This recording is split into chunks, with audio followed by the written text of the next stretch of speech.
بسم الله الرحمن الرحيم الحمد لله والصلاة والسلام على من لا نبي بعده وعلى آله وأصحابه ومن والاه أما بعد فيا إخوتي الكرام وأخواتي الكريمات أحييكم بتحية الإسلام تحية أهل الجنة في الجنة ألا وهي السلام عليكم ورحمة الله وبركاته እንግዲህ የአፍሪካ ቲቪ ተከታታይ ውድ እህትና ወንድሞች እንዲህ እያልን ፕሮግራማችንን እዚህ አድርሰናል። ዛሬ የመጨረሻ ኢንሻአላህ ሚስት ከባሏ ጋር ስትኖር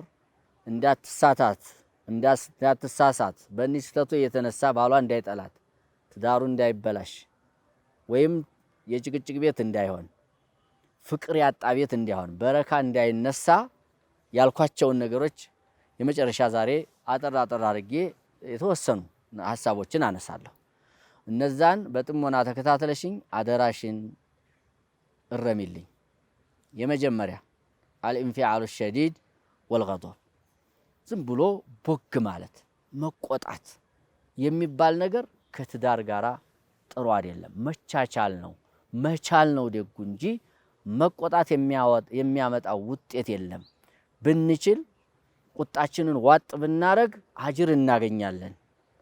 እህቴ ነብያችን አለይሂ ሰላቱ ወሰላም አንድ ሱሐባ መጥቶ አውሲኒ ምከሩ ሲላቸው ላተግዶብ አትቆጣ ነው ያሉት። ደገመ ላተግዶብ፣ ደገመና ላተግዶብ። እንደውም ከማ ፊ ሪዋያት ጦበራኒ ላተግዶብ ፈለከል ጀና፣ ሶስት አትቆጣ ብለው አትቆጣ ጀነት ትገባለህ አሉት። አለመቆጣት ጀነት ያስገባል። ዱንያ ላይም ቤቱን ጀነት ያደርገዋል። መቆጣት ግን ዱንያም ቤትን ይበጠብጣል፣ ነገም ጀነትን ያሳጣል። ስለዚህ ቁጣ አታብዢ፣ መሬት ሁኒ፣ ቻይ፣ ይቅር ባይ ሁኒ።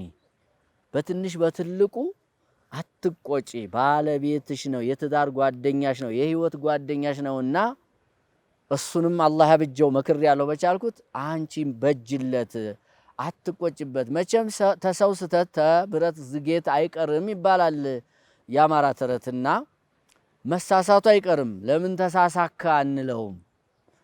አንተም ላለመሳሳት ጣር እንላለን እንጂ ተተሳሳክም ታረም እንላለን እንጂ አንቺ ለምን ተሳሳተ ብለሽ ወደ ቁጣ ገብተሽ ጎሚ ውስጥ ቅሬታ ውስጥ ገብተሽ ቤቱን እንዳትበጠብጨው አደራ። አላህ በቁርአን እነዛን ጀነት የተዘጋጀላቸው ሙተቆች ሲነግረን ወዒደት ሊልሙተቂን ያላቸው ሰዎች الذين ينفقون في السراء والضراء ብሎ والكاظمين الغيظ والعافين عن الناس والله يحب المحسنين ይላል።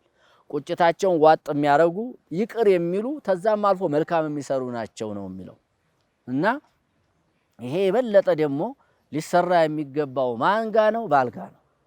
በባልጋ ነው። በባልሽ ተቆጥተሽ በባልሽ ሃቡ ብለሽ ያዙ ይልቀቁኝ ብለሽ እንዴት ቤቱ ያምራል? እንዴት ቤቱ ይረጋጋ ይችላል? እና እዚህ ላይ አደራሽን በትንሽ በትልቁ አትቆጪ። አለመቆጣት ጀነት ያስገባል። ቁጭትን ዋጥ ማድረግ የሙተቆይ ጀነት የተዘጋጀላቸው ሰዎች ባህሪ ነው። አንቺም አላህን ፈሪ ሁኒ። አላህን ለመፍራት ይሄ መገለጫ ይታይብሽ። ይቅር በይው፣ ተይው፣ ለፊው፣ ግድ የለሽም። አታኩርፊው አደራሽን። ኩርፊያ ጥሩ አይደለም። ኩርፊያ የባልን ልብ ይሰብራል ብሎም ያሸፍታል። እና ባልሽ ልቡ እንዳይሸፍት እንዲሁም ጥላቻ እንዳያድርበት ተስፋ እንዳታስቆርጨው አታኩርፊው አደራሽን። ኩርፊያ ጥሩ አይደለም። አንቺም ኩርፊያን ተጠንቀቂ። ለሱም መክር ያለው አደራ አላለሁኝ። ሌላኛው አተጅሪ ወልኢሃና፣ ባልሽን አታቁስሉ። በነገር አደራ አታቁስሉ። እሱን ሐቢቢ በማለት ልቡን ጠግኒው እንጂ ውጭ ሲሄድ ስራ ጋር ሰው ጋር ሲገናኝ የተለያዩ የሚያስከፉት ነገሮች ይኖራሉ እንደሚታወቀው። ተዛ ሲመጣ አንቺ ደግሞ በነገር ተወጋሹ፣ ቤቱም ውጩም ለሱ ጀሃነም ሆነበት ማለት ነው። ሁለቱም እሾ ሆነበት ማለት ነው። ኑሮ መረረው እኮ።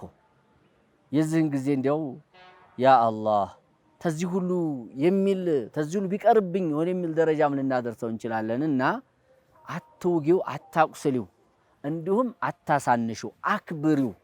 ባልሽ ክብርሽ ነው።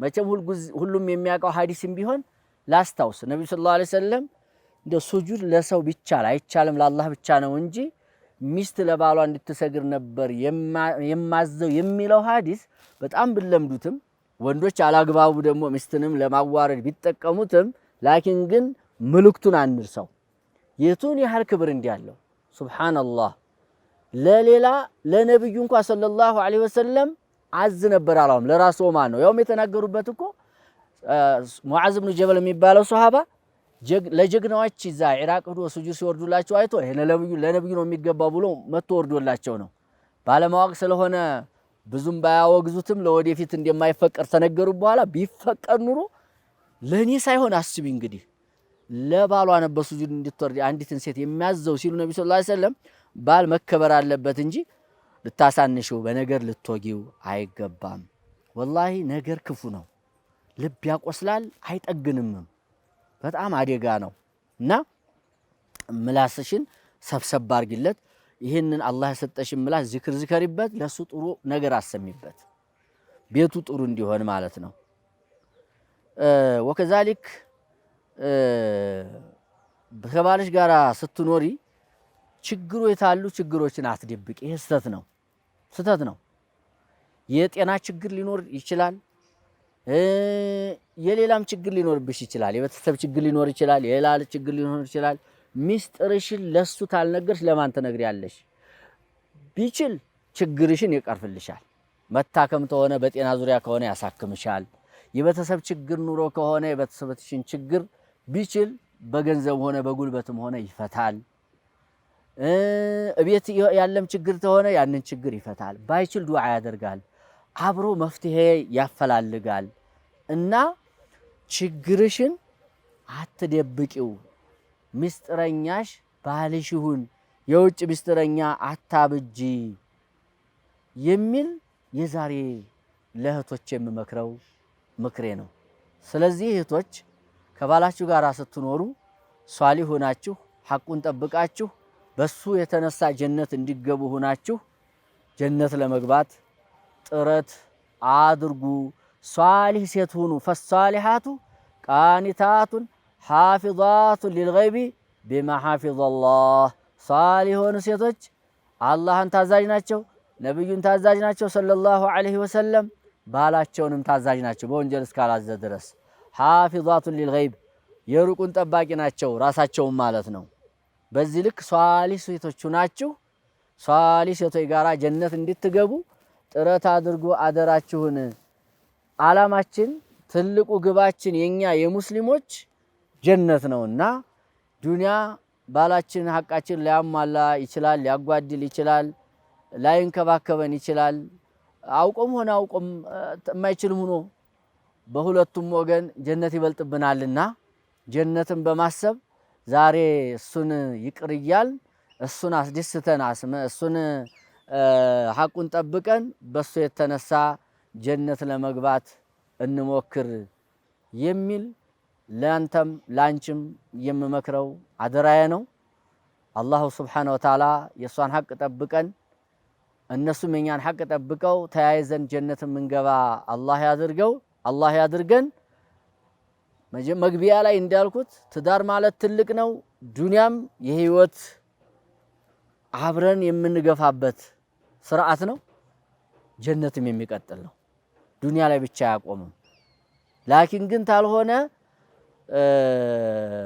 የእሳት መግቢያ ምክንያት ይሆናል እሳት እንዲያንገባ ዱንያም ኑራችን የተበጠበጠ እንዳይሆን ሐቅ እንጠባበቅ አደራላለሁ እኔም አውርቼ ማልቀር አላህ ያድርገኝ ከሚስቶቻ ጋራ በዙ ልክ ሐቃቸውን ምጠብቅ ስተቴን ማርም አላህ ያድርገኝ እናንተም ይሄን ምክር ሰምታችሁ የምትስተካከሉበትና ቤታችሁን የምታሳምሩበት ስተታችሁን የምታርሙበት አላህ ያድርጋችሁ ተያይዘን ጀነት ምንገባ አላህ አድርገን አላህ ጀነት ያገናኘን وبالله التوفيق واخر دعوانا الحمد لله رب العالمين السلام عليكم ورحمة الله وبركاته